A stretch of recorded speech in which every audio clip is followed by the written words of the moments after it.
Does this mean everything I've believed in for so long has all been a myth? Oh my God. It'll be a voice that shakes the very foundation of the pit itself, and it'll hear a voice that stops the fall. It'll hear a voice that shakes hell. It'll hear a voice that hell responds to. It hears the voice of the Maker, the Master, the Creator, the Lord of the universe. And hell itself begins to rise. Higher it comes, up to the surface. Oh, for a fleeting moment. The soul that's been burning for 1,000 years may have one moment of thought of respite. Possibly I can be forgiven. Maybe God has changed his mind. Oh, maybe an opportunity. I'll repent. Oh, Jesus, I'd repent. I'll repent, Jesus. But it's too late. Oh, shit.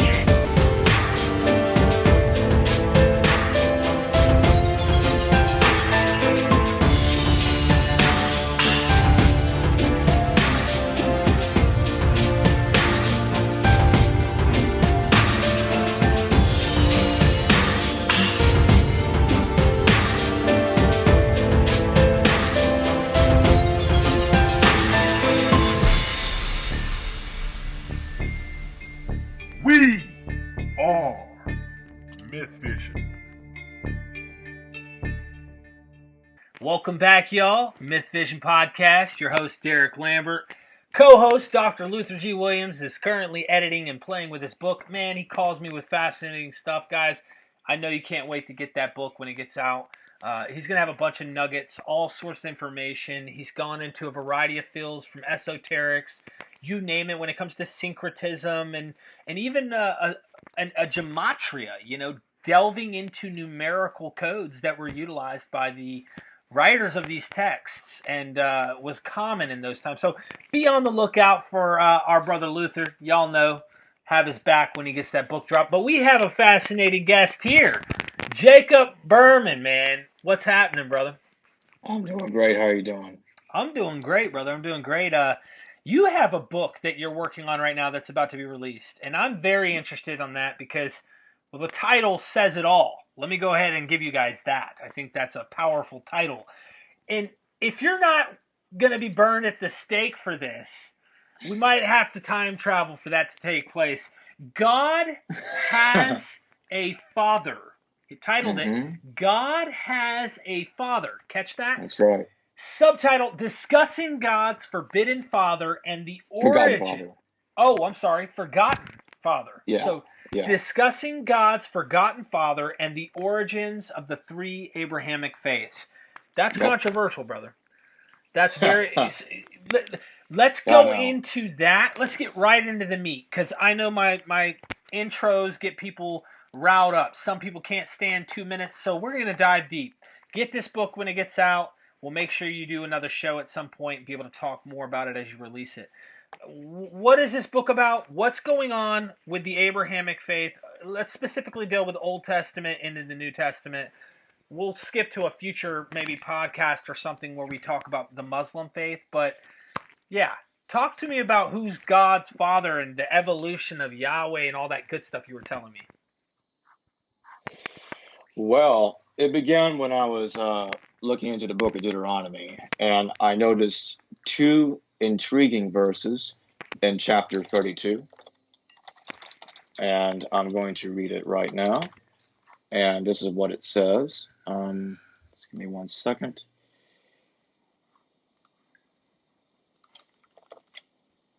All right, here it is.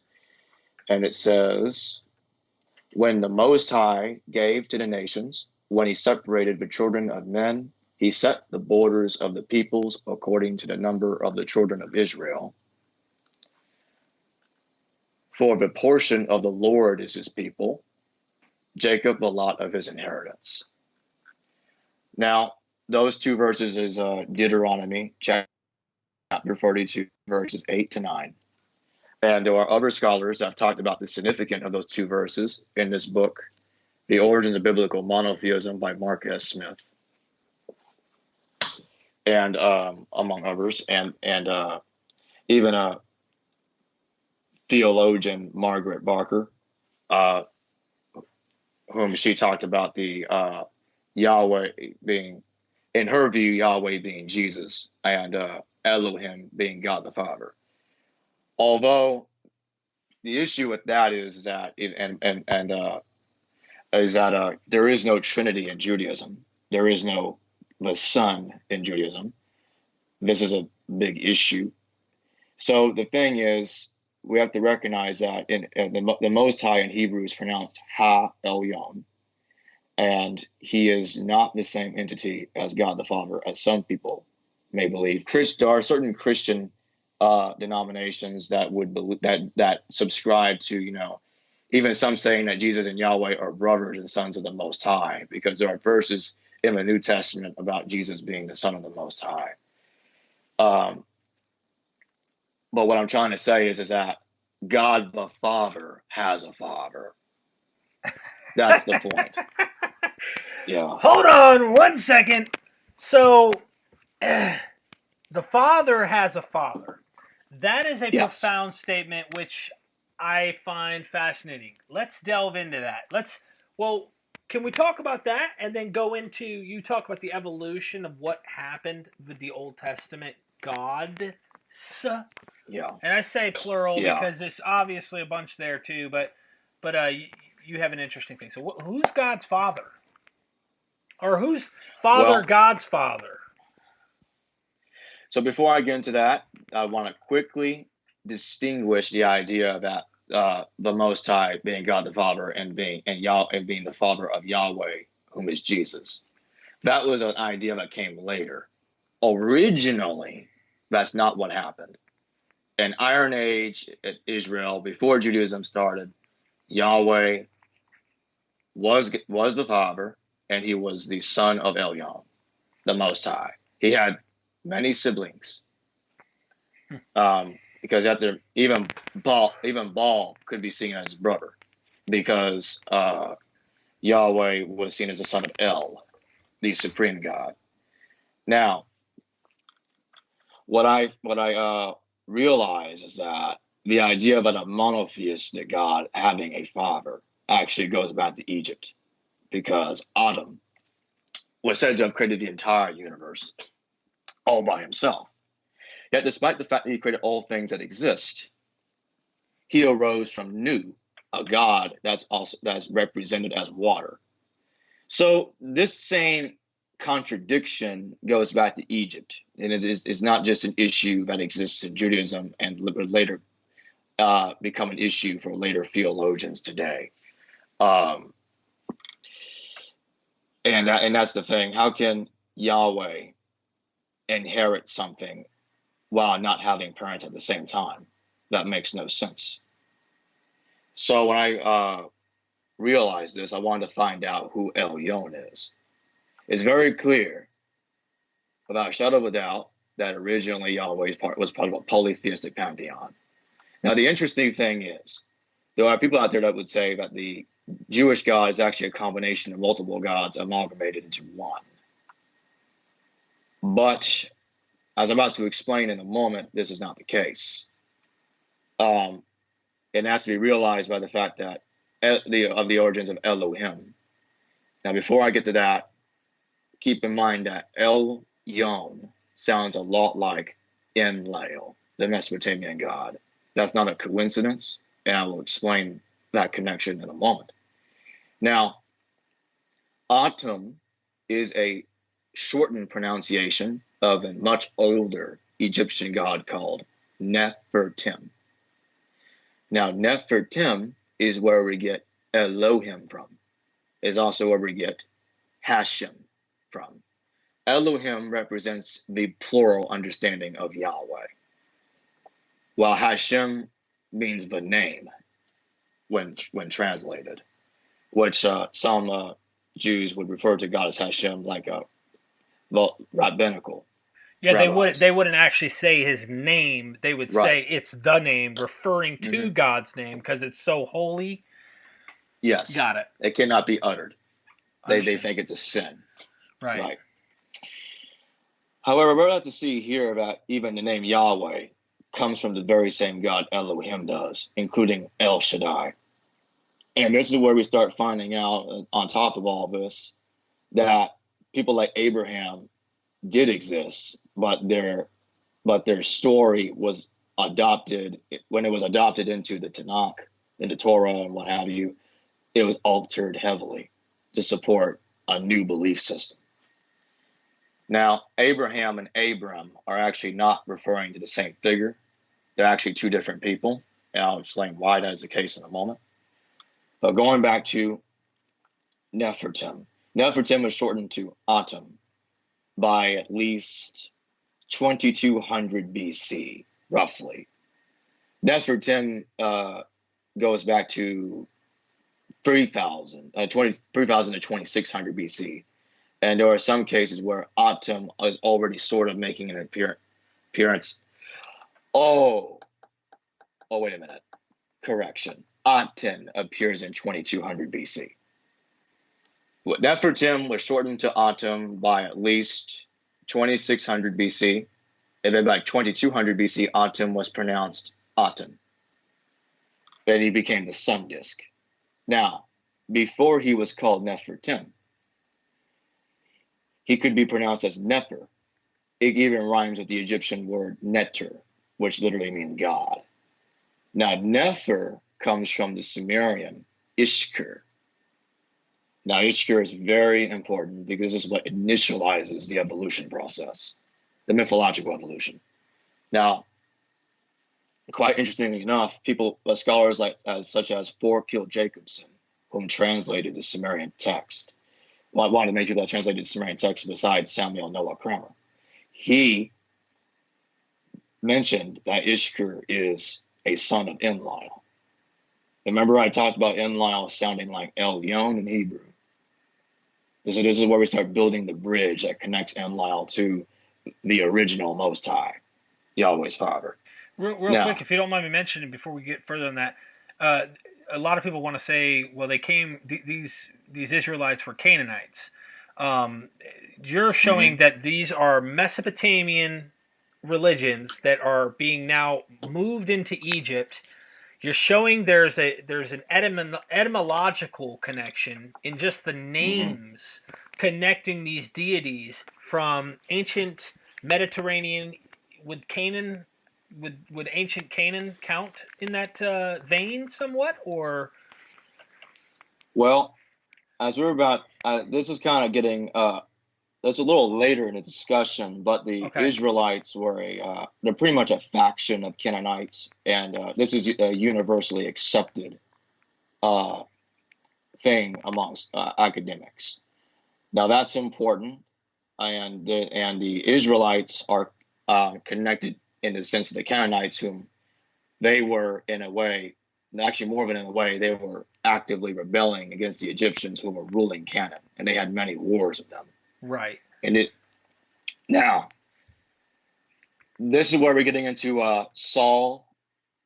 Oh, not to be confused with the New Testament Saul. I'm talking about Saul, the first king of the United Monarchy, and the historical evidence that shows David did exist. So that's I'll get to that in just a moment because we're skipping too far ahead. I need to explain what happens before that. Now, Ishkur is a Sumerian god that was worshipped as Enlil's son, going all the way back to Nippur, the city of Nippur, Nippur, in 5000 BC, which was the main cult center for Enlil. It was even called Enlil's city. So this is to show that this does predate the United Egypt that was founded by Pharaoh Narmer, who was supposed to be the first pharaoh of Egypt, and is often identified by Egyptologists as being one and the same with Pharaoh Menes, which is spelled Menes. So that's important because Pharaoh Narmer, he took the place of the Scorpion kings. Now that's kind of interesting because if we look up the civilization of Kish, we're going to it mentions Scorpion, the the animal scorpion is important there in the sense that they're,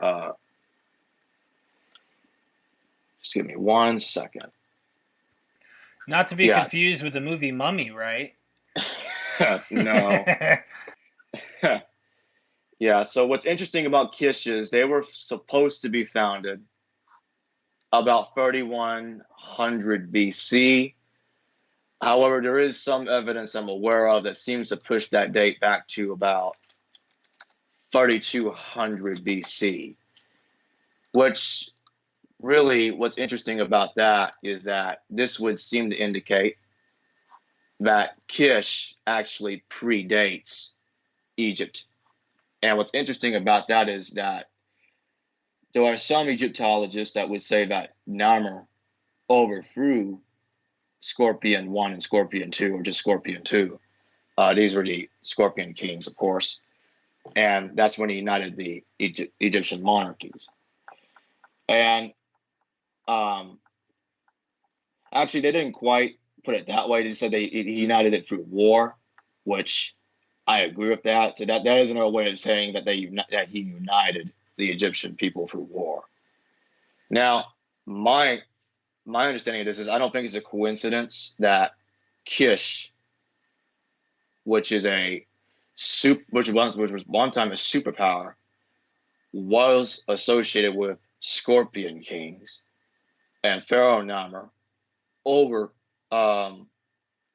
because when he became Pharaoh of Egypt, united the Lower and Upper Egypt into one country. And now, how far is this before Akhenaten? So Akhenaten's he began his reign somewhere in the 1350s BC. Oh, that's a long ways off. Okay. Oh, yeah. Okay, so I'm wondering how this connects to. I know you're trying to build up something here, but I'm trying to. Chronology. Yeah, you're building up a chronology in Egypt and how their gods came from the Mesopotamian into Egypt. And now you're showing they're from Egypt. You're about to connect us into the Bible here shortly and show us how they came from Egypt. Okay. And there's even an important verse in the Tanakh that admits that Ishkur is Yahweh, which solidifies the connection even more than it already is. Now, I'll quote it in just a moment. Before I do, I need to finish what I'm talking about with Egypt. So now we saw that it's moved to Egypt, relocation. Pharaoh Narmer initiated the evolutionary process, practically. And what's important about this is that when we look at the way the Egyptians understood their pharaohs, they often called them the son of Atum. Now that Ishkur became Nefer, and Nefertim, and now he became Atum, also known as Tim, he later becomes Atum. Now, for many, many centuries, Atum would just be a dormant god, a god that nobody really paid attention to, unless, of course, he's seen as an aspect of Ra, which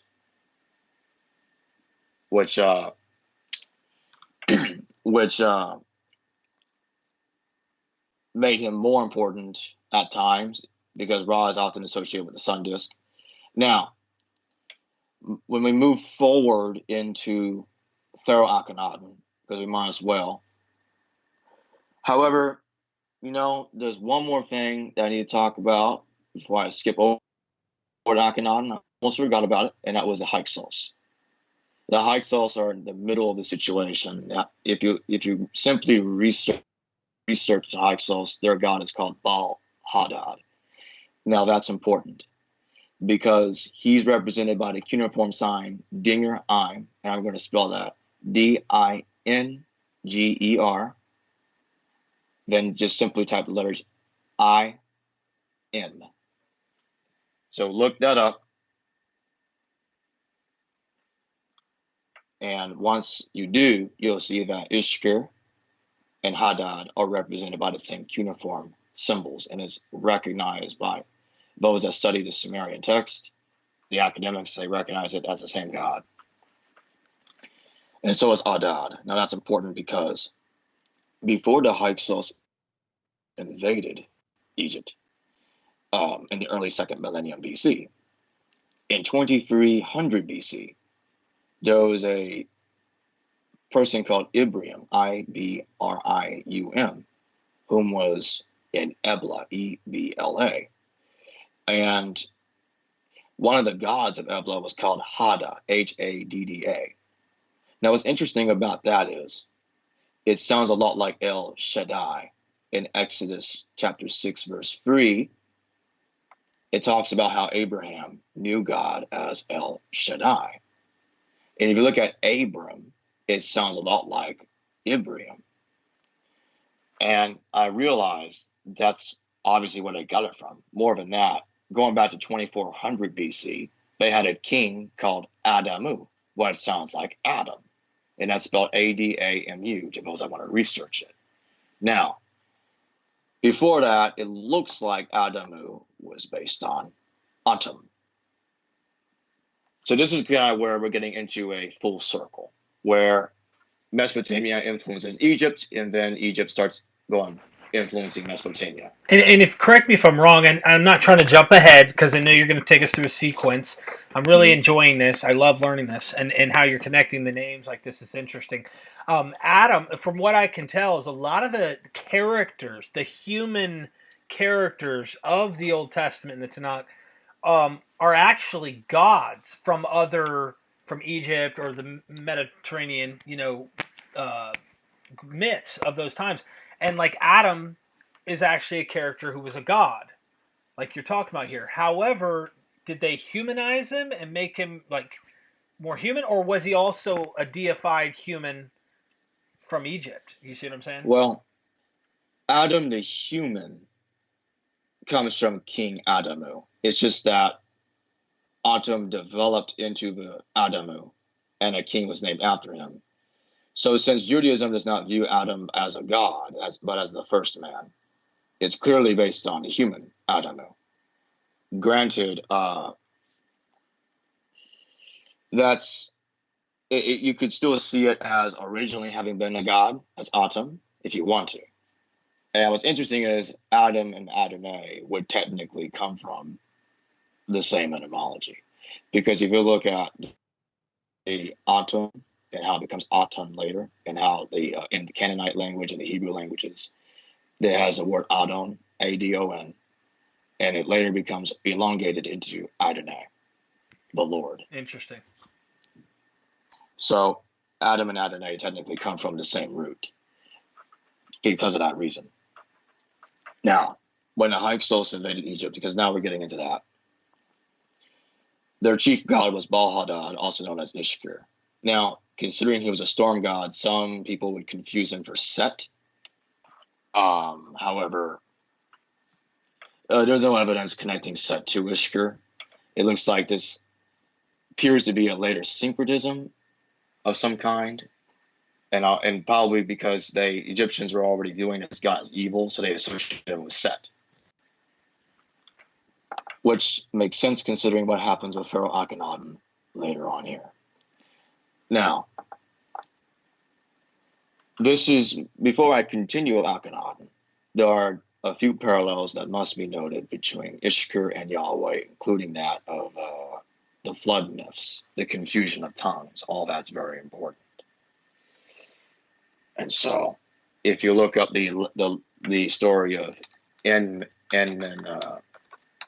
Durana, which is spelled Enmendurana, you'll find out he was a Sumerian king that was supposed to have reigned during the pre-Diluvian period, in which he walked with Ishkur and Shamash in a heavenly plane, in a very similar manner to how Enoch walked with God.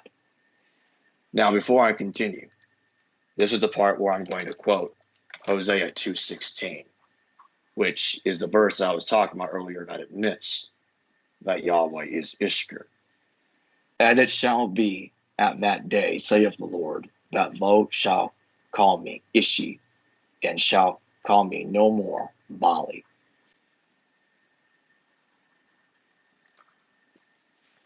Now, that verse is extremely important, because now we're linking Ishkur to Ishi, and now we see evidence that Hosea, whom is supposed to have written the book of Hosea, was fully aware of this evolution.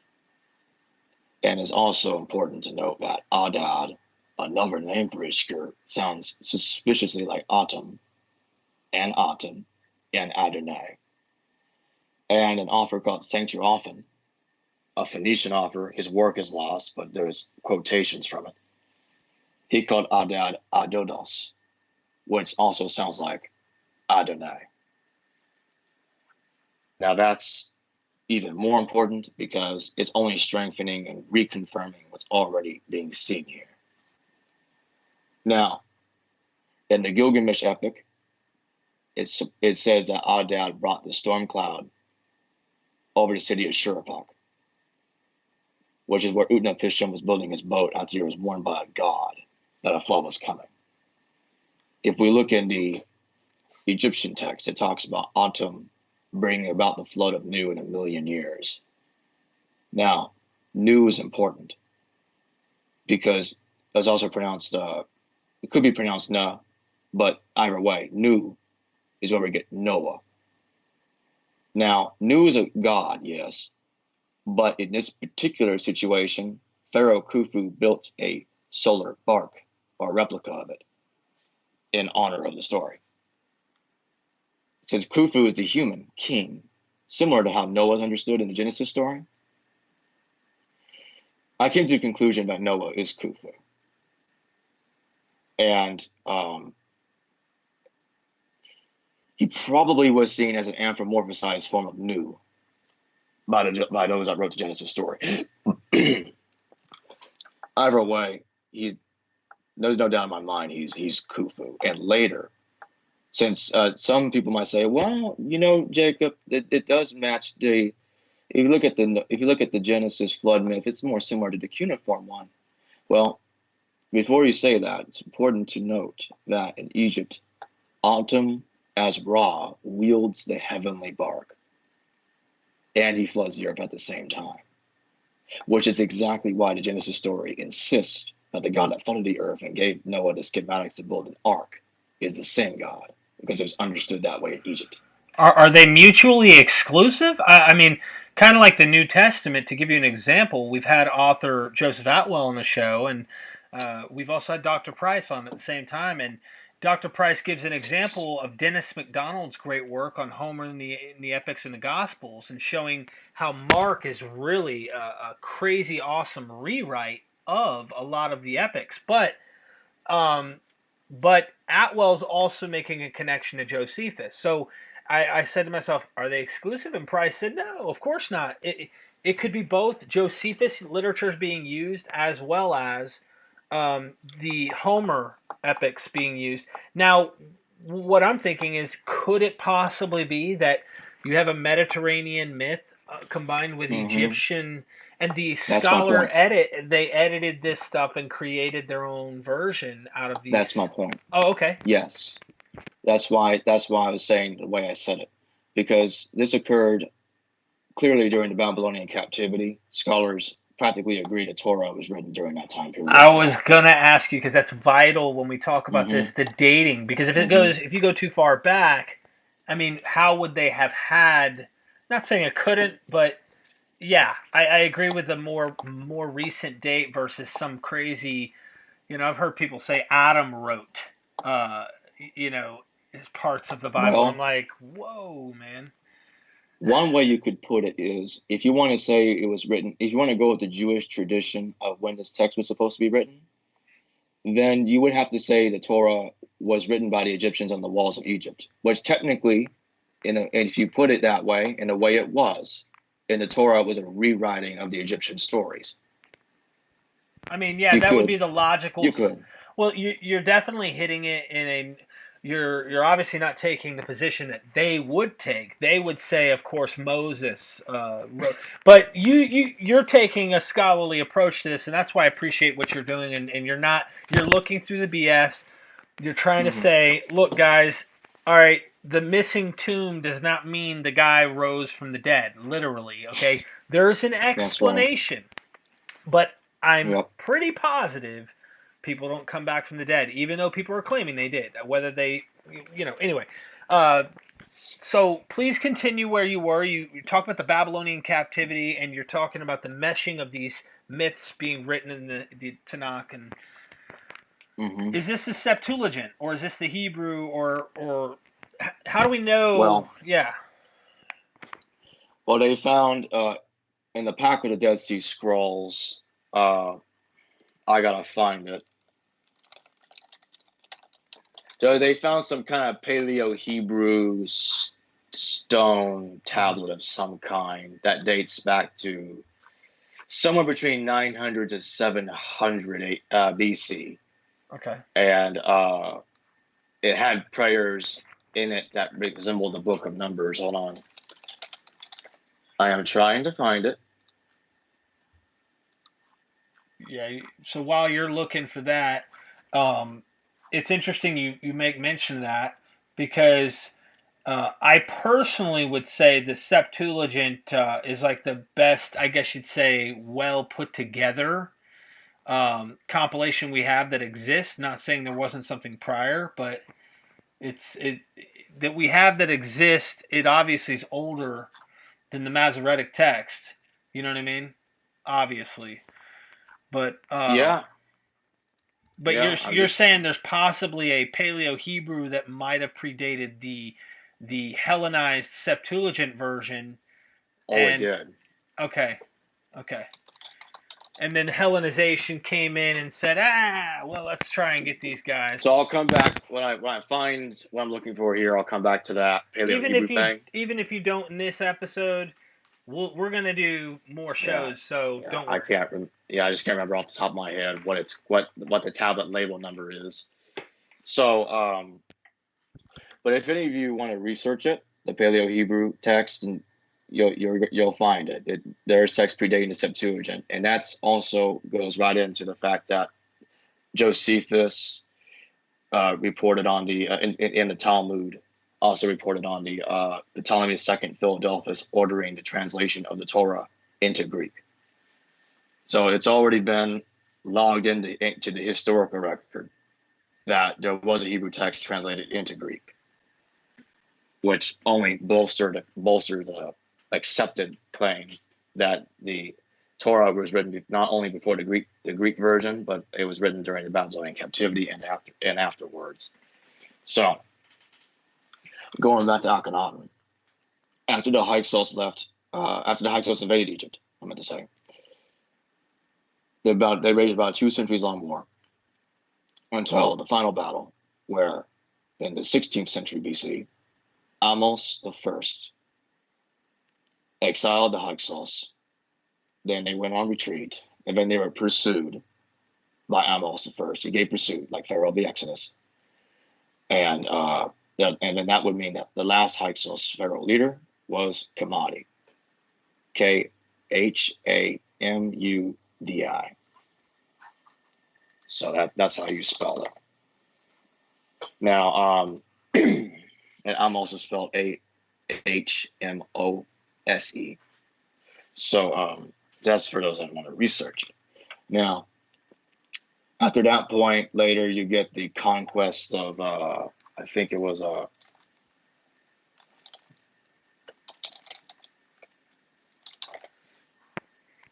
That's where the Exodus yes, is coming from. So yeah, Thutmose III, if I remember correctly, he launched a conquest where he conquered a lot of stuff. Some people refer to him as the Napoleon of Egypt, and this is where Egypt was becoming a superpower. After they defeated the Hyksos, they went out, started taking control of Canaan, and this is where things start getting really interesting. Then you get into the Shazoo of Yah, and then later on we get down to Akhenaten. Now we see here they tried to take over Egypt by force, and their chief god was Ishkur, also known as Baal Hadad, and it failed. So now Akhenaten takes upon that mantle by referring to him as Aten during his reign from the 1350s to the 1330s BC. He declared Aten as the one true God and all other Egyptian gods were false.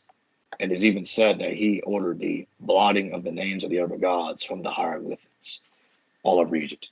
Pissed a lot of people off. He closed down the temples, everything. I bet. Yeah, he wasn't having it. So he was like, oh no, nothing but my perfect God Aten, Aten. So at this point, this is where we start going back to Sumeria for a moment, the Mesopotamia, I'm going to say, and we get into the Lord of Arada and Enmerker, and we get into the confusion of tongues. Now, Enmerker, he was a king in Mesopotamia a while back, and like his Nimrod counterpart, he was supposed to have reigned after the flood happened. And all of a sudden, the god Enki confuses the tongues of man. Now, here's the issue. What's interesting is Ishkur appears in the story, and if I remember correctly, some translations pronounce his name as Ikur, Ickkur. Same, it's the same god anyway, it doesn't matter. Ikur, Ishkur, whatever you want to pronounce his name. Nefer in Egypt, same god. So, when I realized this, and I looked at the hymn of the Aten, it briefly mentions the confusion of tongues. Now, it doesn't. The difference in the hymn of the Aten is it doesn't quite come right out and say it that the Aten caused it. We're going to read the part where it mentions Ikur. There's no way of pronouncing it. Ishkur. And it says, this is lines 546 to 556. After he had spoken thus to him, the Lord of Arada received his kin fire tablet from the messenger. The Lord of Arada looked at the tablet. The transmitted message was just nails, and his brow expressed anger. The Lord of Arada looked at his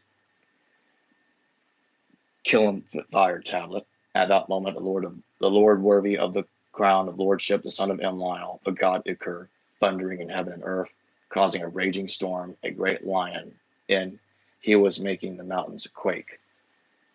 This is very important because this is getting the Yahweh, the mountain god, getting in there with Ikur or Ishkur.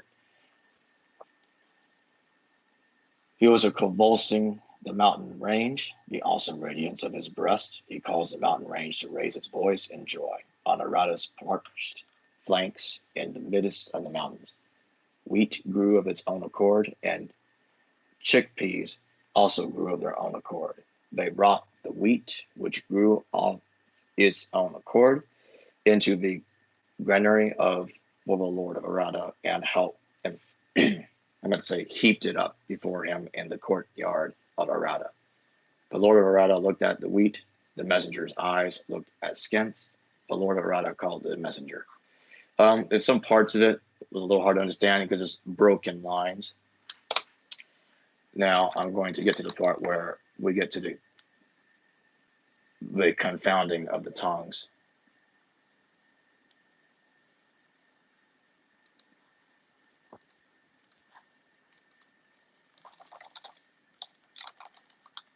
And here it is.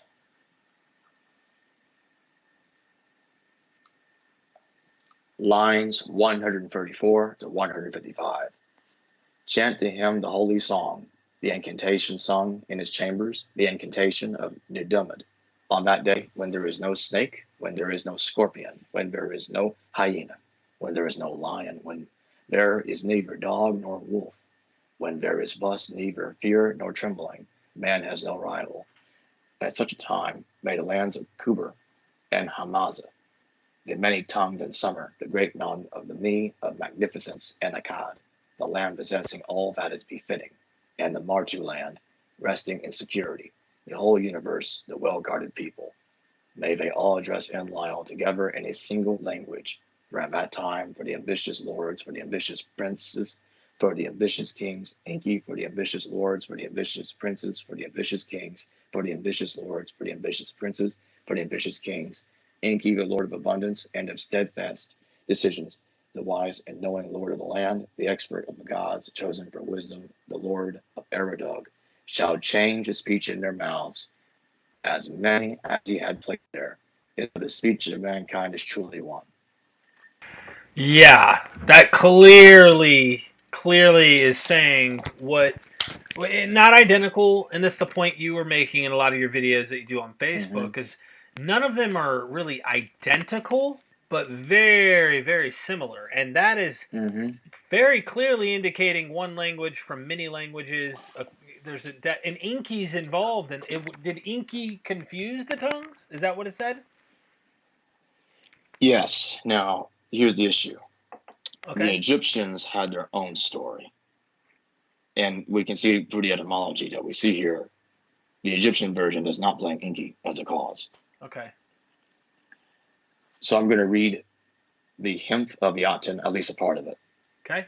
And it says, how manifold it is, what thou hast made. They are hidden from the face of man, O sole God, like whom there is no other. Getting into the monotheism stuff. Thou didst create the world according to thy desire, while thou wert alone, all men, cattle, and wild beasts, whatever is on earth going upon its feet, and what is on high flying with its wings, the countries of Syria and Nubai, the land of Egypt. Thou settest every man in his place, thou suppliest their necessities. Every one has his food, and his time of life is reckoned. Their tongues are separate in speech, and their nature as well. And their natures as well. And as it continues going on, it says, their skins are distinguished, as thou distinguished the foreign peoples. Thou makest a Nile and the underworld. Thou bringest forth as thou desirest, to maintain the people of Egypt, according as thou madest them for thyself, the Lord of all of them, wearing himself with them, the Lord of every land, rising for them, the Atum of the day, great of majesty. So who gets blamed in that one? Atum. Aten. So I mean, Inky, yeah. Aten, Yahweh. Mm-hmm. No, actually, it was El Shaddai, right? Mm-hmm. In the confusing of the tongues in the Genesis account, in that El Shaddai they did. So it later on becomes Yahweh, which is interesting. So where do we go from here? Now that we've gotten to the confusion of tongues, where do we go from here? Well, what's happening here is now this is pretty much how we see the Torah getting developed here, prior to it being written down. Now, this is where we get into some interesting parts here, how the transference of Aten takes place and how it gets moved over to Israel. Akhenaten's short reign, supposed to have been 17 years long, he dies, and apparently his own son, King Tut, also known as Tutankhamun, he's supposed to be his son.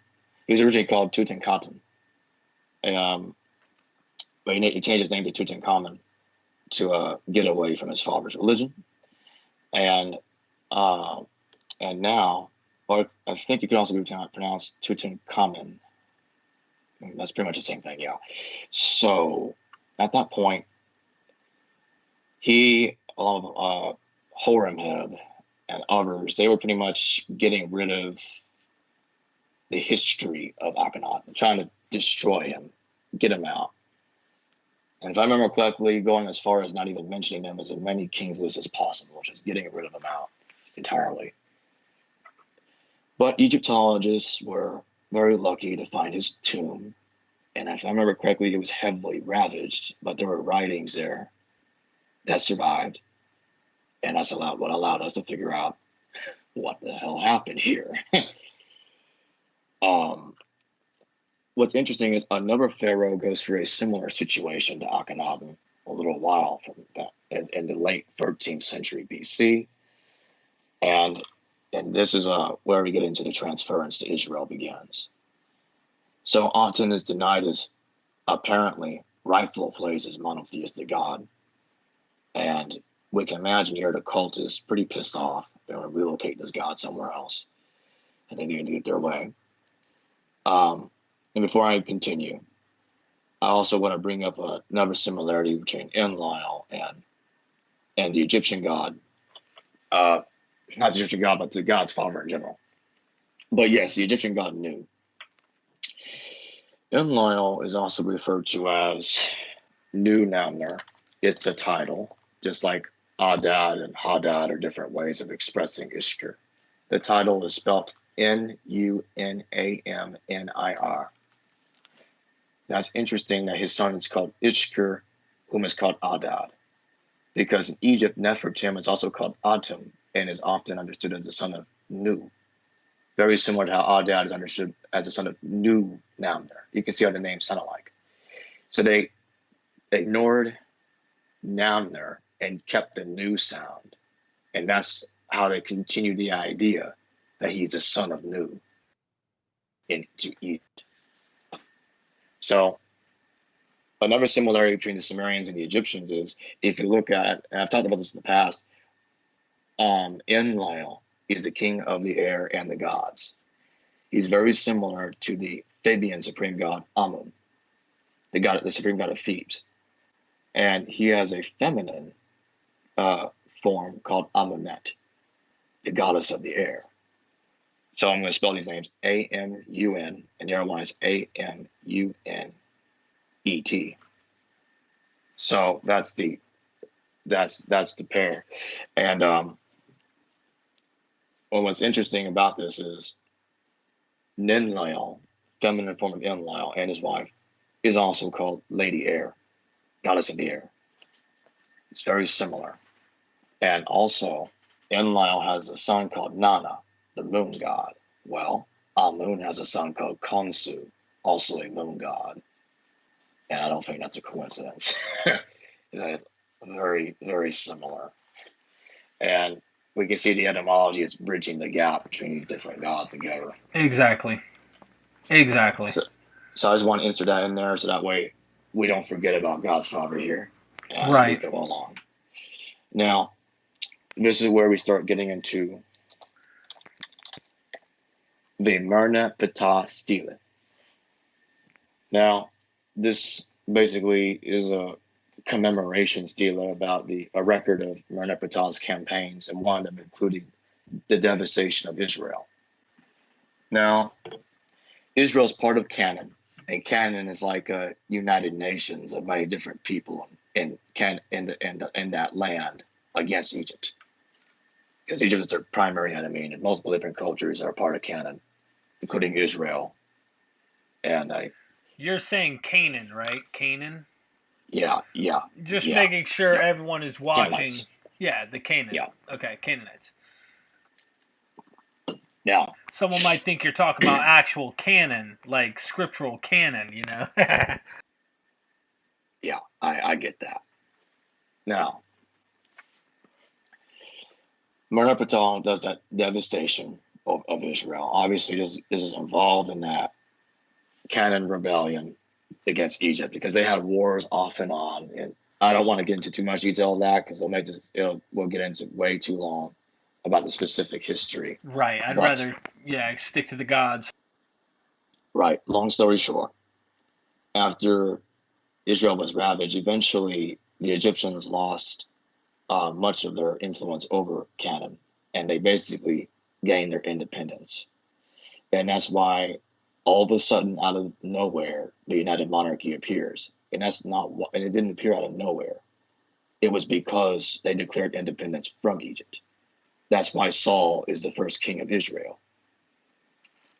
And that's where we get into David and Solomon. Now, we can confirm the existence of David because of the Tel Dan stele, also referred to as, I'm going to spell it as Teldanstele. So the Tel Dan stele, space those three things out and research it. And the translation goes as follows. It's in broken lines. So here we go.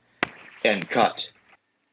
My father went up against him when he fought and my father lay down. He went to his ancestors, became sick and died. And the king of Israel entered previously in my father's land. And Hadad, of course, he's got to be in there somewhere, made me king.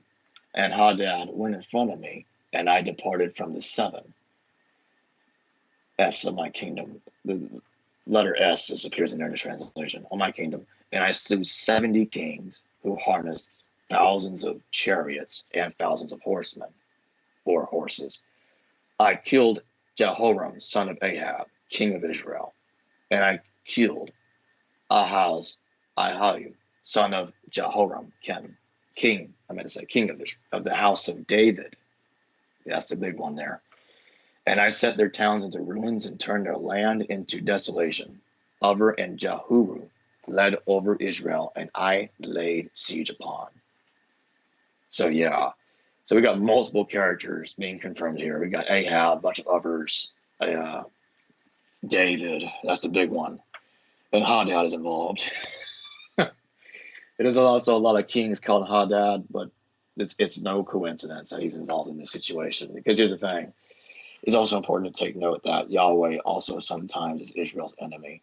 Many times throughout the Tanakh. He just gets really mad at them for some reason, different reasons throughout the books. So it's almost like the authors were pissed off at the people, so they made God turn against them, you know. Or another way, well, I guess a better way of putting it is if they didn't do it that way, to me it probably makes better sense that, well, why are we in captivity again? Well, duh, God's mad at you. You didn't know? I mean, and so, but yeah, Yep. So that's interesting. I need to research on that, David, and see where that goes, because I know some scholars will say David didn't exist, and I'd like to see how they deal with that. You know what I mean? So it's probably going to be one of those instances where I'm going to say this is really not up for debate. The Tel Dan Stela would not exist to confirm David outside of the Tanakh, well outside of the range of when it was supposed to have been written down. Right. And it dates to 870 to 750 BCE. Right. That just doesn't come out of thin air. No. Right. Not a chance. Not a chance. And this alone also brings validity to Saul. Because if David exists, it can be safely assumed Saul did too. And so is Solomon. Just logically. Right. And that now outside of that zone, this only helps confirm the characters that exist in the first millennium BC, from 1100 BC to the 100s BC range. So, and of course down to the 1 BC, of course. And you would probably go so far as to say any characters probably before that chronology would probably be taking place in someone else's history and now being borrowed into the... Okay, so technically it's safe to say these guys probably were part of the independence of a real place at this point called Israel. Definitely. Okay. Yes. So after Egypt pretty much lost total control of the situation, the Canaanite states were free. So were Israel. Cool. And the rest, like Moses, Abraham, and all that, they were pharaohs in Egypt. Because if we look at Mernah Ptah, he has a son called, also known as Mernah Ptah. But what's interesting about Mernah, it's also been pronounced Meron Ptah, and he's got a quote unquote half-brother called Amen-Moses.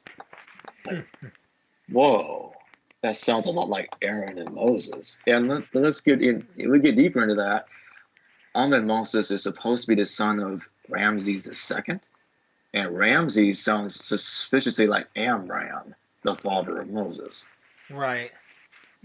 Even if you reverse that, Ramses, it doesn't matter. It sounds like it. Right. Too much. Interesting, and I like how you do that. I know Ralph Ellis does a little bit of that. He says the chronology's off, though. Do you agree that the chronology of the biblical account is actually way off or hundreds of years off? And that maybe if because he goes to the Egyptian chronology to try and prove when the real people existed. So like, you know how you talked about Moses here, okay? The biblical chronology doesn't match the chronology of the Egyptian chronology. He goes to the Egyptian chronology and says the biblical one you got to disregard. you find that the pharaohs in the chronology of the Egyptians more accurate. That's why we can't find them in history from the biblical account. Does that make sense? Yes, I am familiar with his claims. I will have to make note that his ideas are not original. He got his inspiration from Ahmed Osman, and he specifically talks about that in his books. Ahmed Osman, really big. He's a big fan of Ahmed Osman. Now, I've got a lot of problems with his identifications. I like what he's trying to do, but he will state that Aaron and Moses is Akhenaten and Tuthmosis in his opinion. Right. Now, I disagree with him. Is that because it's monotheistic and he's trying to make a connection there, or probably? Well, based on what I remember. I'm sorry, I interrupted. You're fine. I think you. I've seen enough podcasts. I think he does make the connection. I think he sticks to this a monotheistic connection into. All of a sudden, monotheism appears out of nowhere in the Egyptian storyline of their pharaohs, and then here we have Moses declaring, his monotheistic tone within the Torah. You know what I mean? Yeah. So conveniently,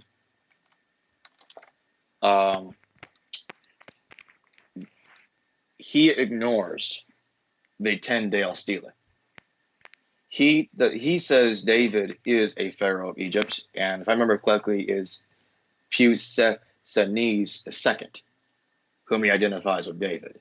And he gives a reason about why that he's David. I think he says something about his pharaonic title being Duad, which sounds like David.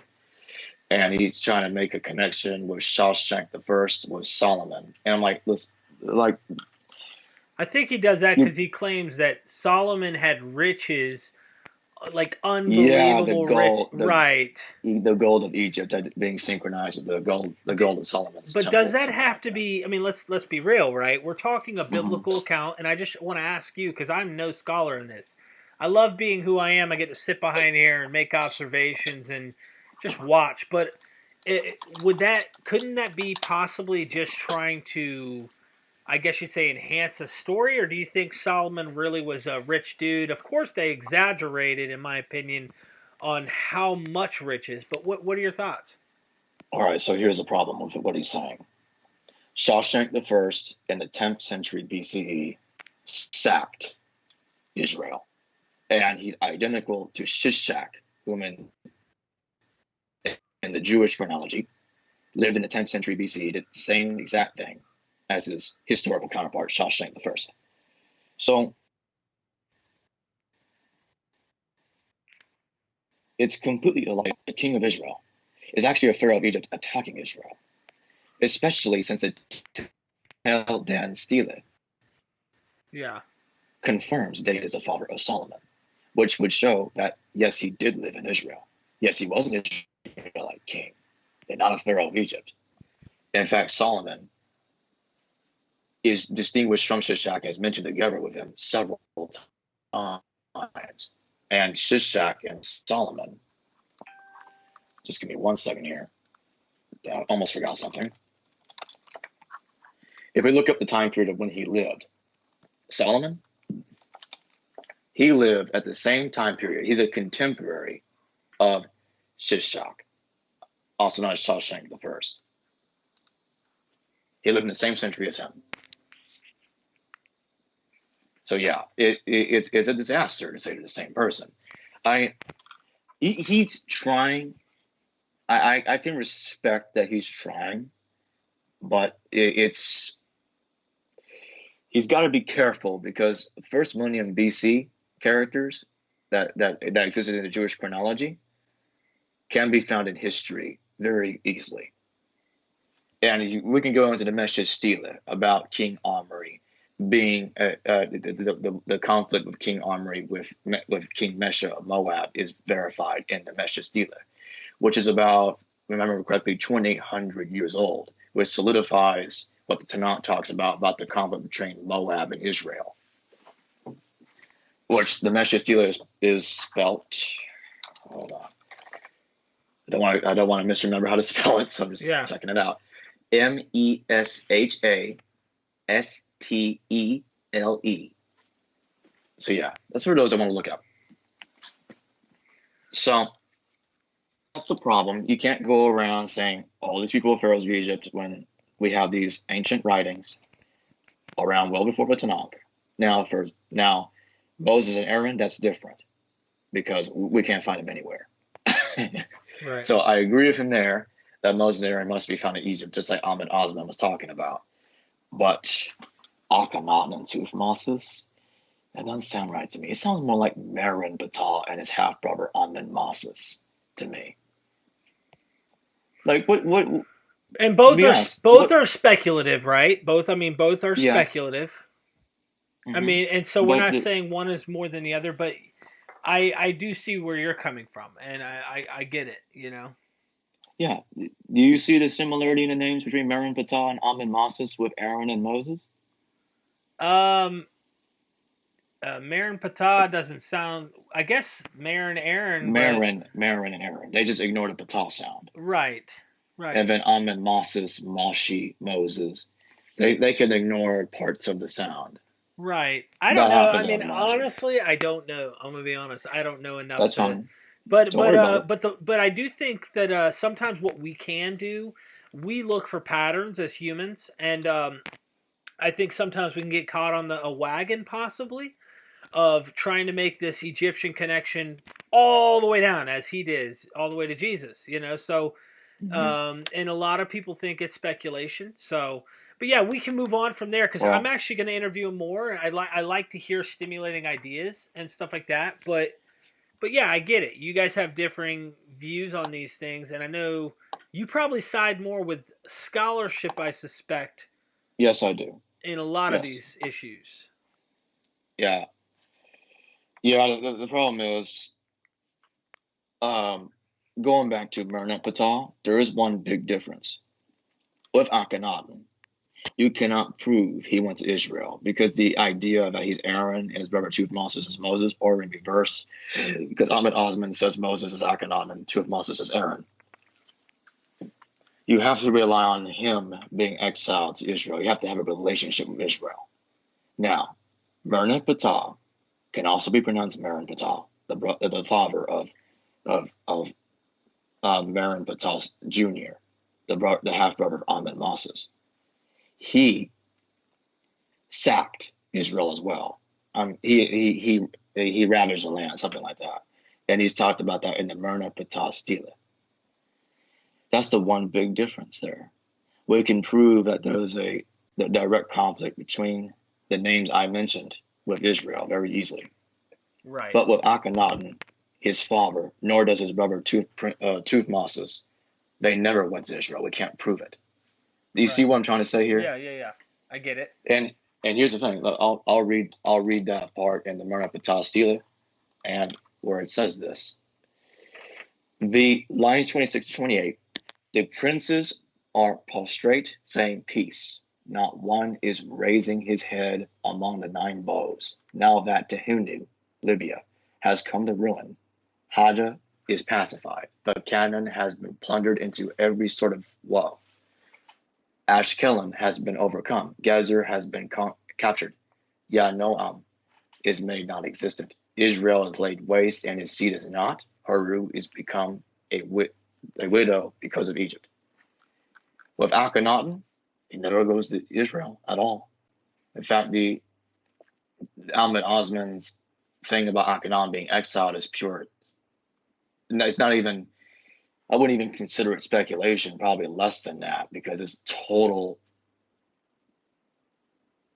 I don't know what to call it because it's my opinion. It's something worse than an assumption because there is no evidence at all. Not even in this. You can't even reinterpret it to prove that he went to Israel. But Mernat Patal, the father of Meron Patal, does that to Israel and has it recorded on the Mernat Patal Stele, also known as the Israeli Stele or the Victory Stele of Mernat Patal. That's no coincidence. Right. Can't be. It sounds like to me that the half-brother of Meron Patal and his father, Mernat Patal Sr., or Meron Patal Sr., depending on how you pronounce his name, was reversed in the way to where instead of Aaron's father, or in this case, if Merneptah were in the Tanakh, he would probably be Aaron Sr. invading Israel. I'm sorry. Instead of Aaron with being alongside Moses and Moses leading the Jews out of Egypt, it's the other way around, that he's actually attacking Israel. The story got reversed. Okay. Yeah. So that's what we're dealing with here. The evidence that's seen in the Merneptah stele in the similar names between Merneptah and his half brother. I could see a reversal. Messi or Ahmed Moses. Yeah, I could see a reversal for sure. And it's an interesting note. It says that their seed is no more. It does say there's. That's a very interesting point there. I think that's for those who are watching who know. Who are looking at the seed of Abraham concepts and stuff to look at. But anyway, please progress, because what I want to do here, I want to stop with our Old Testament, and we'll do another show for the New. That way we're not running on too long. I would like to separate the shows and let people digest some of the stuff that you said and go through and be able to look up some of these things you're bringing up, because this is a lot of fascinating information. Please go ahead, Jacob. All right, so next on we're going to talk about Cain and Abel. Now, Cain and Abel is a story that is seriously out of chronological order. Cain and Abel are not sons of Adam. They're not even children of Eve in history.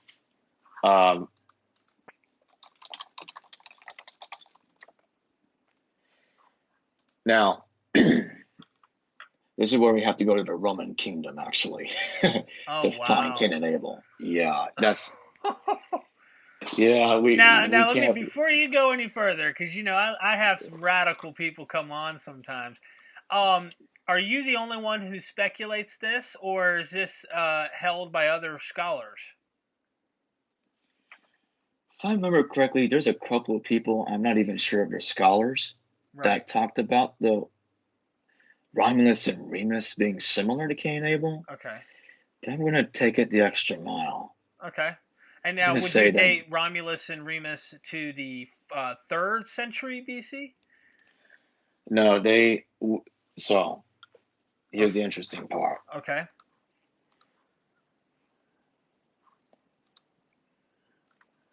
There was reported that they found a wall very similar to the Murus Romula, which is the wall of Romulus. And it dates back to the time they were supposed to live because they were supposed to live in the 8th century BC. Okay. And they found that defense wall, and they can look it up. So this is like a very primitive Rome type. Oh yeah. Okay. And it fits with the Tanakh's when it was supposed to have been written according to the academic community. And now, let me ask you this: how close was? I mean, and my geography's all over, but do you think Rome had influence in some way, or their myths in some way back in those times with Israel? Oh yeah, and here's the reason why: because Mars is Ishkur. Okay. And I'll explain why that's the case. Right. Ishkur was later pronounced Iter-Mira. I-T-I. Let me just respell that real quick. I screwed up there for a second. I-T-U-R-M-E-R-A. Iter-Mira. It could also be pronounced Iter-Mir. In this case, instead of Mira, it's spelled M-E-I-R. Iter-Mir. Mir was pronounced Miris in the Proto-Indo-European language, which is also acronym to pi. If you exchange the M for the A sound, you get Aries in Greece. And if you kind of mess with the pronunciation a little bit, you get Mars in the Latin. And that's very important because this ties Ishkur directly into Aries. How's this connected into the Bible? Oh, yeah. So Ishkur is also referred to as Tishub, and that is an Anatolian god, which is located in Turkey. Anatolia is modern-day Turkey. Now, they found Troy in Turkey, the same region where Noah's Ark is supposed to have come to rest on Mount Ararat, located in the Armenian area, which is part of Turkey, of ancient Turkey, Anatolia. Now, why is it that Noah's Ark comes to rest on the mountain plains of Anatolia, which is the very land that's supposed to belong to Ishkur. That's no coincidence. Troy takes place there too. Rome, or the Roman, the descendants of the Trojans. And a more secular story, Romulus and Remus, they're descendants of the Trojans instead of sons of Mars by Rhea Silvia.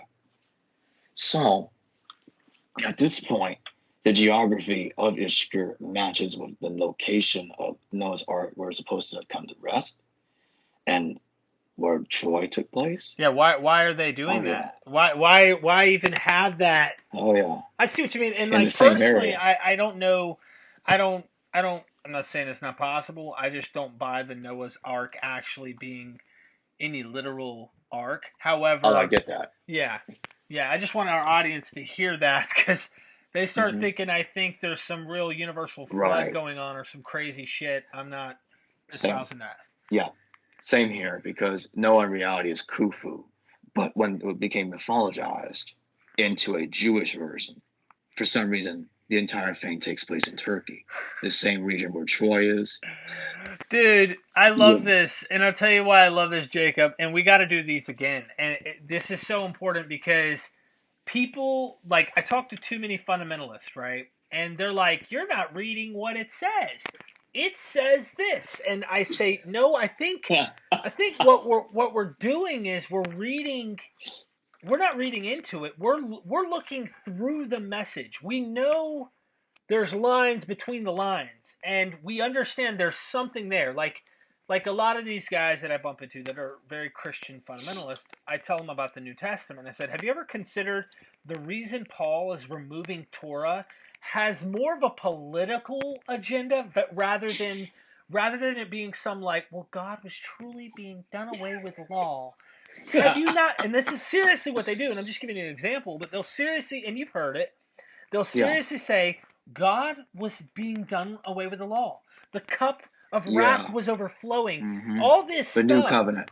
New covenant. They buy what the New Testament package seals up, wraps up. Here's a bow. The law needed to end. Never do they ever go, the reason this Paul guy's coming along saying get rid of Torah, the political reason is the war times of Rome and Israel, and they're clashing. We needed something that would allow Israelites to get along with Romans and eat with them and rest with them and be at peace with their neighbors, and Torah's dividing. So they don't look between the lines and say, as much as he keeps adding the word God on this and love and this message of truth and the fullness of the wrath and the law brings death, and yeah, it brought death all right. Look at the temple, okay? Where's it at? So here's kind of my point is there's something between the lines, and we can do that. What you're doing in the Old Testament is also unifying these things, looking through the message and saying, hey, look at these other myths. They all meet and interconnect at this strange place. It's hard to assume that they're maybe not connected somehow, and I love that about what you do. No, thank you. But yeah, quickly going back to Romulus and Remus, and then I guess we can slightly touch on the New Testament for a moment as a kind of a teaser, man. A prelude. Okay. To the next episode. Yes. Or just tell them what you're gonna talk about. I'd rather you I do will. that because I don't want you to tell them anything till next episode. Go ahead. All right. So before I get there, we need to talk about Romulus and Remus. Quickly get into the Babylonian captivity, and I'll wrap up the Old Testament origins, Tanakh's origins, Torah, whatever. I gotta talk about Satan's rebellion against God. I almost forgot about that one. Go. Oh yeah, where did that story come from? And that one connects to Ishkur again, by the way. So Romulus kills his brother Remus because they get into an argument, something to do with the exact location of where to build the Roman kingdom, something like that. If I remember correctly, all I know is they get into an argument, like Cain and Abel, and one brother ends up killing the other. Now, here's the thing: the difference is, this is not an argument over a lamb being sacrificed and God denying the offer of somebody else. The point is, that was added later. Still, the seeds were there planted to create the story later. The reason why is because Mars is myth, and the divine family tree is supposed to be their father, and we have to remember that he's represented as a ram. So why do you think Abel sacrifices a lamb and God is happy with it? For that very reason, because he's Mars. It's Right. the same God. And the etymology shows that he's also Ishkur, so that makes him the same God as Yahweh, El Shaddai, Nefertim, Atum, Aten, and all the other names I was talking about earlier that are all going back to Ishkur. Now, interestingly enough, we're going to have to go back to Anatolia again for the origins of Satan's rebellion against God. Okay. So, I'm going to point out an interesting fact. The Anatolian tablets were written in the same century that the Amarna letters were written in. And these are the Amarna letters that belong to Pharaoh Akhenaten. And that's important because the story of Adapa, the oldest copy of it that talked about the fall of man, was written in cuneiform. But for some reason, the fragment cuneiform of the Adapa myth is a part of the Amarna letters, also written in cuneiform. That's odd. What is cuneiform doing in Egypt? This puzzled Egyptologists. They wouldn't believe if someone told them, but they see it for themselves. Why is there a huge another load of cuneiform tablets that are part of Akhenon's collection there in Akhetaten, the city of Akhenon, something like that? Now that's important because you know about the city of Iyunu, also known as Anu, the city of the Adam's cult center. Yeah. Okay. That's important because the god that exiled Adapa as punishment was called Anu. It's named after that city. So, yeah, I mean, it's not a coincidence that Adam sounds a little like it too. And he's there, and the cult center, his cult center is in the city of Anu. No coincidence at all. So Ea lies to Adapa. You know, don't accept the offerings of Gishida and Tammuz, or Dumazid, depending on the names. Same name, same people. Gishida and Tammuz are different, but Tammuz is also called Dumazid. So don't accept their offers or you'll die. So Adapa believes him, and he goes through the gates of Anu's palace. Believes Ea, right? But when he gets to Anu gets all mad because, Ea was supposed to accept his offer. He gained immortality, but he was tricked into not accepting it, and then Anu exiles him back to Earth, pissed. Just like what happens in the Genesis story. And Ea would be playing the role of Nakash, the serpent. Right. Now, here's what's important. This is not in any way to be confused with that other Mesopotamian god Anu. And we know that because why is it that it's in the Amarna letters? And why is it that another city, a city in Egypt, not another city, a city in Egypt is called Anu or Eunu? That's because it's actually Atum. That's Atum exiling Adapa. Okay. That's how we tie the fall of man to Atum, which helps solidify the connection. Now we get back to Anatolia, because we have to go back there for the origins of Satan's rebellion against God. Wow. Yeah. So I thought that was a Zoroastrian thing. So, but go ahead and yeah. No Okay. chance. I don't know why people keep thinking it's Zoroastrian. This is not at all. So, this story I'm about to tell you was written in the same century that Pharaoh Akhenaten was supposed to rule. No coincidence at all. All of this is being written down in the same century. So, after Cashapp overthrew Kumarbi, spelled Kumarbi. Now, he's supposed to be the same god as Enlil. That's important. And scholars recognize that they've been identified as the same god. And Cashapp was identified with Ishkur and represented by the same Dinger Im symbol that I was talking about earlier. So, apparently, Kumarbi, still alive, decides to impregnate a rock, which is hilarious. And a stone giant called Ulukuma is born from that union. And he launches a war, pretty much a war in the skies, war in heaven, something like that, to overthrow his brother, Cashapp, just like what happened in Isaiah and in the book of Enoch about the rebellion of Santaniel against Yahweh.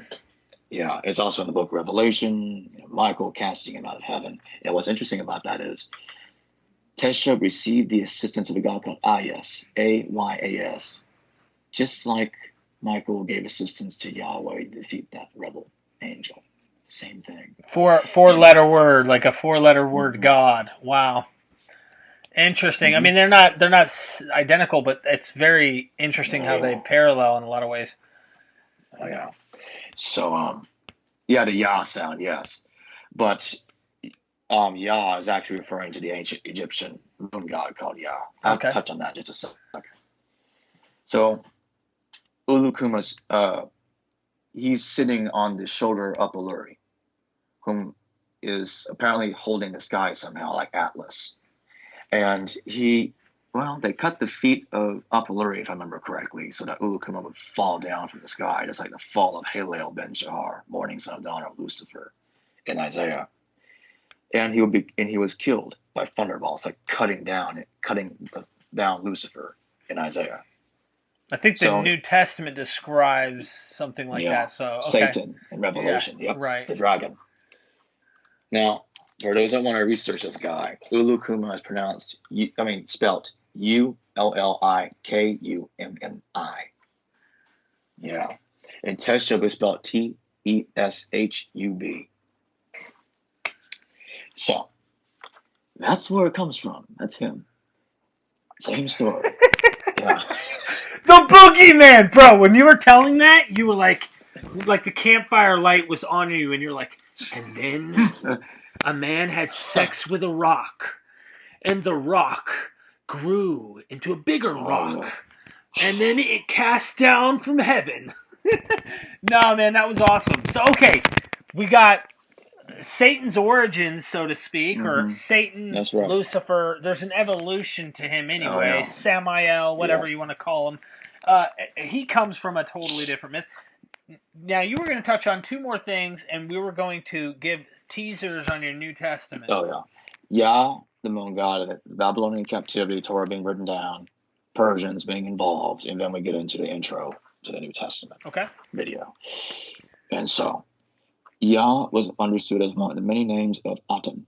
He was referred to as Yah Aten, which means silver sun or moon sun or silver Aten. Now that's interesting because it's very similar to the eclipse, the moon and the sun. And the thing about that ancient motif that eventually inspired that Quran, the Islamic symbol of the moon and the sun. Now, often people confuse that for being a moon god, which is nonsense. That's a way later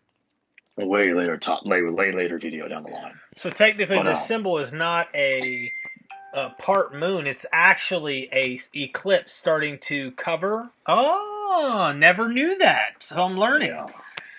Yeah. Yep. So that Yah Aten became Yahweh Adonai, the Lord God. And so that's how the Aten became that Yah thing, the Yahweh, the Tetragrammaton, which is important because this is what completes the connection. And when we get into the Babylonian captivity, the last piece is drawn. They start taking certain aspects of Mesopotamian myths while they're there, and they mesh it together with the Egyptian stories. But they don't want to defer to other Mesopotamian gods. They want to maintain monotheism to Aten, full dedication.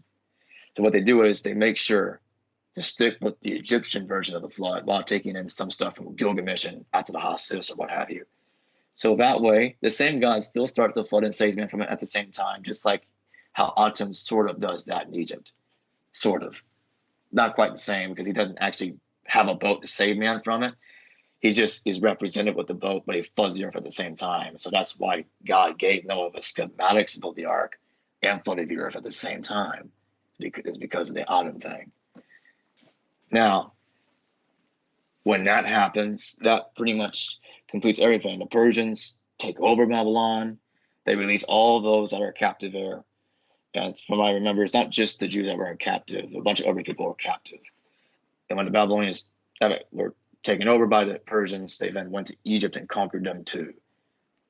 So in the 6th century BC, so that's very important. Emperor Cambyses II conquering Egypt at the final battle of Pelusium in 525 BC. And he took Pharaoh Psamtik III, I think that was him. Pharaoh Psamtik III, prisoner of war. That was a huge humiliation for Egypt. And at this point, the Torah was written down. And this is what allowed Judaism to come into a monotheistic stage. And later on down the line, it would be translated into Greek, and the reason why they wanted to do that was because the Ptolemies were trying to preserve the Torah, the Tanakh, and what have you. They weren't trying to create it. They were trying to preserve it. Because they knew, oh, they're starting to speak Greek, because where Greeks are occupying their territory. Right. So we got to do something about that so they don't lose their stories. So translate that into Greek, and then eventually that inspires the Septuagint.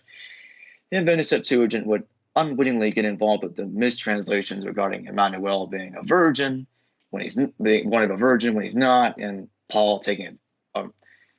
Matthew taking advantage of that and trying to link Emmanuel with Jesus when they're not linked at all. Because Alma is Hebrew for young woman, not virgin. Because Betula is the Hebrew word for virgin. Otherwise pronounced Betula, not Alma. Right. Yeah. I mean, they could both be a young girl, which is a virgin, but I get what you're saying. It's almost like there's a pagan overtone influence there that's saying, she's not just a young girl here, because that's a common theme, I suspect, or at least to some degree, having a virgin birth, I think, is one of those. We're not doing what a lot of the mythicists have done. I'm saying it's more common, though, that you do see stuff like that, right? And wasn't... Yes. I don't want to give any of your thunder. Never mind. Go ahead and do your thing, because I don't want to... Okay. Yeah. All right. That's what you want to do. Yeah, no, I don't want to give anything else. So, yeah, I want you to be able to do that. So this is where we get into the New Testament's origins. And Mars is all over this thing. So let's just put it this way. Let me stop you real quick. I have to. Okay, yeah.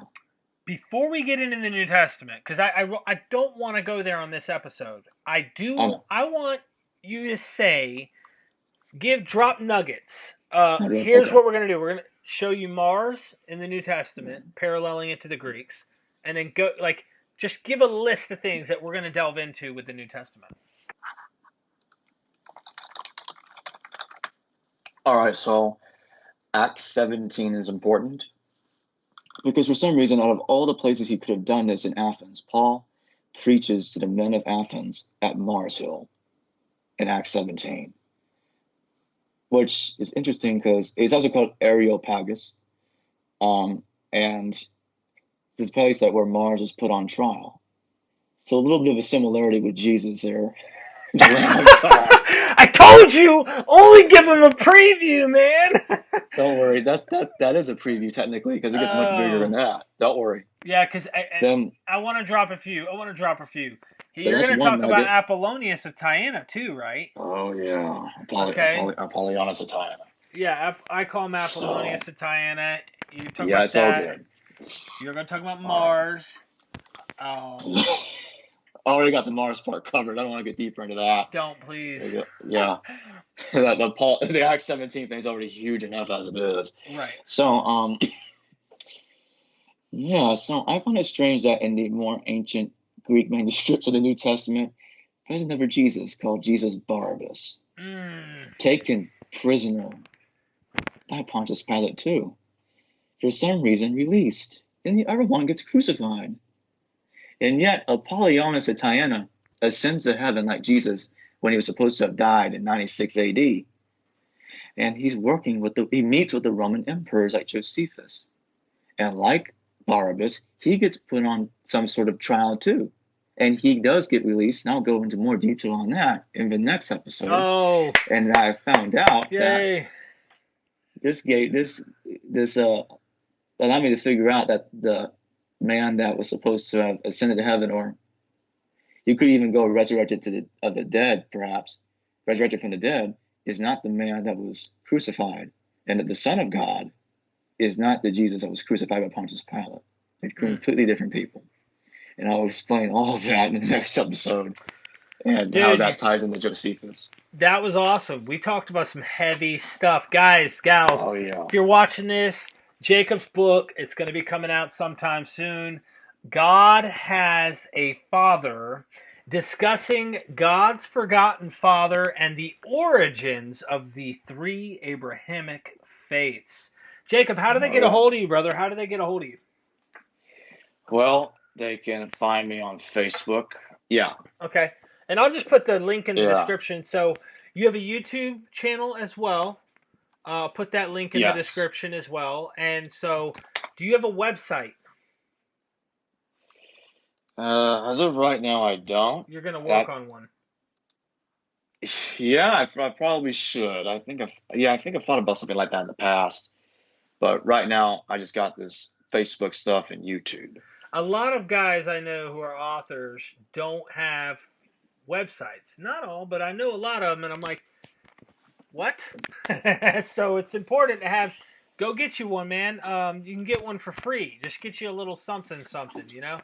But thank you for joining me on this episode, man. And we have much more to go. Even in the Old Testament, we have a lot more to cover. We really gave a quick summary of a connection to the Mesopotamian gods, to the Egyptian gods, down to the Canaanite and the Israelite, and here we have this interesting story that has been combined and created. And it really is a great story. It's just it's hijacked. Yeah, when you sum it up, Ishkur was split into multiple entities, and then there are other people down the line that knew this was the same God, so they re-amalgamated it back to the same God. And there's another important detail I almost forgot. I think it'd be pretty good to mention this right at the end here. And Adam was represented as three people in one. Kepra, Horus, and Ra during different phases of, as the sun, he is represented different phases of the day. And that's interesting because we get into Yahweh being called the sun and shield, kind of like the shield of Mars. And there's a word, war god and the sun god, start mixing them together there. And if you look at Aten, the way he's depicted in Egypt as a sun disk, it could also be seen as a shield. And if you put it from a war god's point of view. Right. Oh, and what's interesting about that is in Genesis 18:1-2, the Lord appears to Abraham as three men. Right. And in Christianity, God is three male men in one. So, yeah. Yeah, something's going on, bro. Something's going on. And that even gets into Mars being a Trinity as well, which I'll say that for the next video, but I didn't mean to interrupt. Oh, you're fine. You're fine. Dude, love this. Guys, gals, go check them out. Thank you for joining me, bro. We're going to have to do this again. No problem. And thanks for tuning in. Like, share, subscribe this thing. Go support Jacob and be on the lookout for his book, God Has a Father. All right, guys. Thanks, Jacob. Peace. Yeah, peace, man.